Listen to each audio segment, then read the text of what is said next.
me welcome you back to Newsmax Now. The Reverend Al Sharpton and his daughter, Dominique Sharpton, is suing the city of New York for $5 million because she claims she suffered a sprained ankle while crossing this sidewalk 1 year ago. Recently, though, Dominique shared these images of her on Instagram. She's climbing a mountain in Bali, which seemed to conflict with her claim that she's in permanent physical pain from her sprain. And this is a great and maybe a little bit of obscure place to start our roundtable, but we're going to do it anyway right here. We got Dave Aronberg, State Attorney for Palm Beach County in Florida, and also Javier Manjarres, editor of shark-tank.com. Great to have you both with us. Javier just came straight from the club, so it's good he could be here partying all night. We don't want to so much blame Dominique Sharpton here in this case, but she's obviously an apple that did not fall far from the tree. Dave, you're an attorney. This seems very litigious.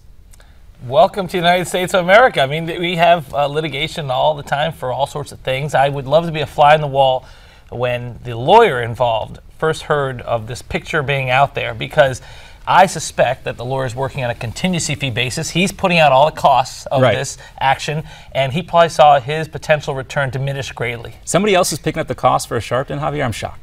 Well, listen, this is Al Sharpton, Sharpton we're talking about. Is anyone surprised? You're shocked? I'm surprised that the guy who actually laid the pavement, if he was white, wasn't charged or wasn't being sued here as well. Okay, we know you like to go there in these places, but Dave, going on your legal knowledge, and I know you can't talk about specific cases a lot of times, so we'll just go on background here. This totally eliminates her case, right? If she's claiming still that she's suffering from this injury and she's climbing mountains on the other hand, this is like one of those cases where you have an employee who claims workman's comp and then gets caught on video loading heavy boxes into the back of their car. Well, I haven't seen the pleadings of this case, so okay. That's why we're talking on background here, but this type of evidence can be used in court to completely undermine her case. Oh, well, there's no doubt that this is the kind of evidence that can be used, and you know, it happens all the time. People use private investigators to find people who claim injury to see if they're really participating in active things like this, climbing mountains, because it does undermine someone's claim. It will reduce, I think, probably the someone's expected return, but you know what happens, we don't know if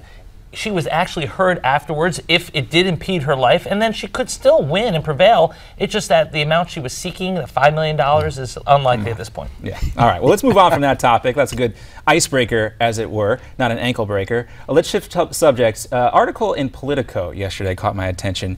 The GOP is literally dying off. And I hate that word literally because it's so overused nowadays, but it is applicable in this case. Dave, Republican voters are getting older and older. As a Democrat, do you see an opportunity here? Well, you know, we happen to think that, you know, the reputation of the Republican Party, a party of old white folks, that's what a lot of people are saying. We've been saying that for a while. And every time a Mike Huckabee gets into a presidential contest and speaks on social issues, I think millennials out there move away from the Republican Party, and I think that's the greatest danger. It's the live and let live generation out there, the millennials, who don't want to be part of this big government in your bedroom party, and I think that's why they're starting to lose people. That's a good point, this whole libertarian wing. But also I've seen, you know, public opinion polls that young people are just simply not interested in covering politics anymore, and that's partly because it's become so divisive. But Javier, when you look at this, I know you're a Republican, one of your favorite candidates, Marco Rubio, has tried to address this issue, specifically casting Hillary Clinton as a, quote, 20th century candidate. Do you think that Marco Rubio is doing the best job of appealing to these young people, or is it someone like Rand Paul who hits on these libertarian principles that Dave just talked about? I think both are doing a great job. I think Ted Cruz is also doing a great job. But again, this is failed messaging from the Republican Party for decades. I mean, I agree with my amigo here, David, on a lot of things he said, but I don't agree with him on the bigger government in the bedroom, because big government is the Democrat Party. But again, this is coming back decades.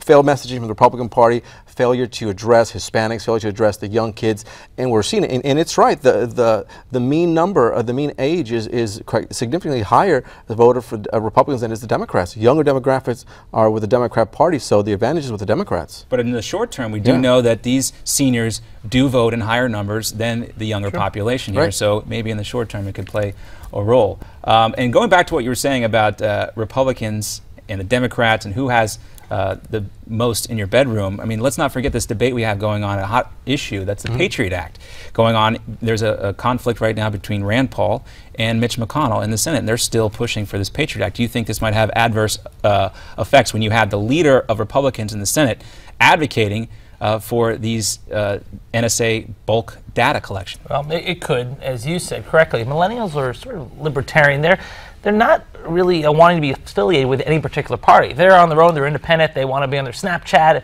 and all the other online. I would say Twitter, but I think that's too old for that generation. Yeah, the president just got on Twitter yesterday. Right, which means it's not cool anymore for them. Right, of course. When your parents are on Facebook, it's time to get off, as I've heard millennials tell me. All right, guys, let's take a pause for a second. We're going to be right back. We'll be back with Javier and Dave Aronberg. We're going to talk a little bit more what's coming up in the next part of this. And we'll also have a Health Minute update. Nick Tate's going to be here and talk to us about bariatric treatment for brain injuries. It's worked very well for football star Joe Namath. Could it work for you?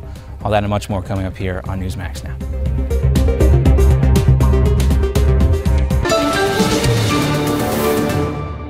Defense Secretary Robert Gates visited troops in Ramadi, once an insurgent stronghold.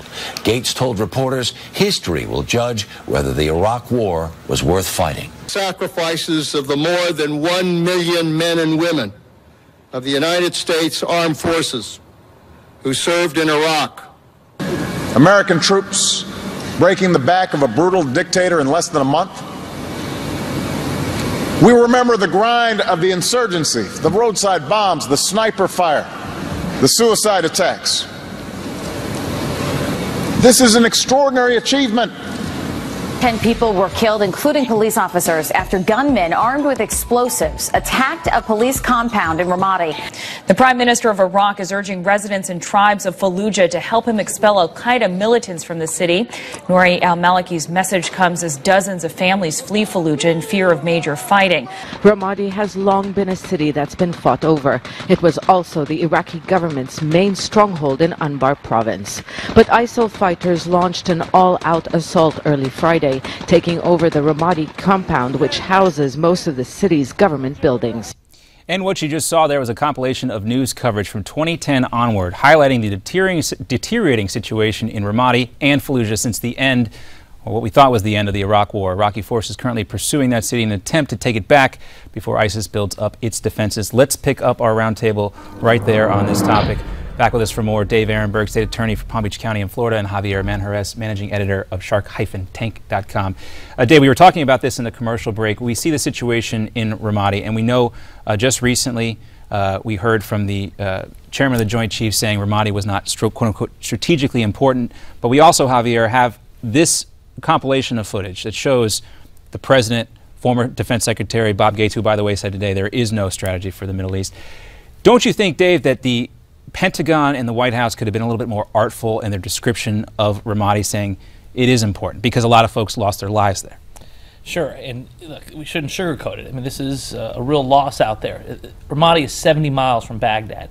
It's part of Anbar province, which is the Sunni stronghold, and now we're going to depend upon the Iranian-backed Shiite militias to take it back, and it's not a good situation. Hopefully we can take it back using our air power and the Kurdish fighters and the Shiite militias.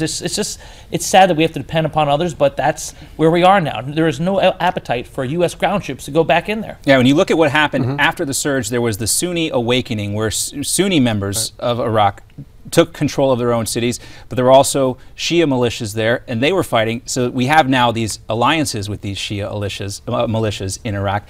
That is the strategy there. But again, Bob Gates says there is no strategy. Javier, your level of confidence in the ability of this administration to see this out?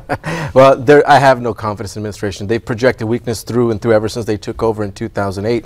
Now, I think it's important to make a point that these Shia fighters they could eventually fight a proxy war against the U.S. allies moving forward. They're Iranian-backed. So Iran has always wanted to control Iraq. They fought Iraq back in the 70s and 80s. Why not now? This could be a door that opens for Iran moving forward.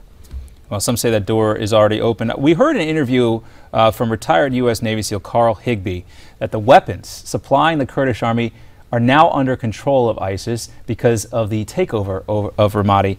Javier, yep. Ramadi was a key city in Iraq.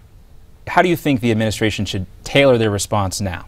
Well, I think peace through strength and just show overwhelming military force. Look, no one wants U.S. troops on the ground, but there needs to be something done. But Dave, if we look at this raid and we hear there are hundreds, if not thousands, of troops either in Iraq or very nearby ready to complete this, don't we already have boots on the ground? You mean the Shia militias? No. Or The U.S. forces. Oh, the U.S. forces? Yes, well, this raid we went in Syria, with this Delta Force raid, and we hear there are others. You know, we know these are advisors there, but we are inching back into another ground war. Yeah, but like I said, there's no appetite for U.S. ground troops to be in there actively fighting a ground war. I don't think that's going to happen. I think that in President Obama's statements was that we're going to have to really keep using the air power, and the Iraqi military is going to have to want it more than they want it right now. And, you know, you have to, we train them, we support them, we have the Kurdish fighters there, there are the Shiite fighters, not crazy about, but, you know, there are no good answers here. But with about a minute left to go, you know, we do hear these reports of the Iraqi military taking, or at least we showed video earlier of them rescuing some of their fellow soldiers and them trying to take the city back. Does that give you optimism about this, that the Iraqi forces are maybe trying to step up here? Well, I think just like in Tikrit, where at first Tikrit fell and it was eventually retaken by that whole coalition that I just mentioned, I think that Ramadi will be retaken. But right now it's a loss. We shouldn't try to pretend it's something that it's not. I think there'll be a lot of unreported special ops missions to take over Ramadi. That's true. All right, unreported, so we won't see them here, but we can speculate about them, perhaps. As long as it works. Over coffee. Yeah. Over coffee. Not for the news show, but we can talk about it over coffee, perhaps. Guys, thank you very much for being around with us. Dave Aronberg, Javier Manjarres, we'll have you guys back next Tuesday. And Javier, dress up a little bit, all right? Yeah. Hey, listen, I'm going golfing. All right, fair enough. All right, coming up, an apple a day keeps the doctor away, but what about orange juice? New research shows that it could improve your brain function. And it's the fourth crash this week during practice runs at the upcoming Indianapolis 500. Dr. Terry Lyles joins us to talk about the mounting stress these drivers are facing.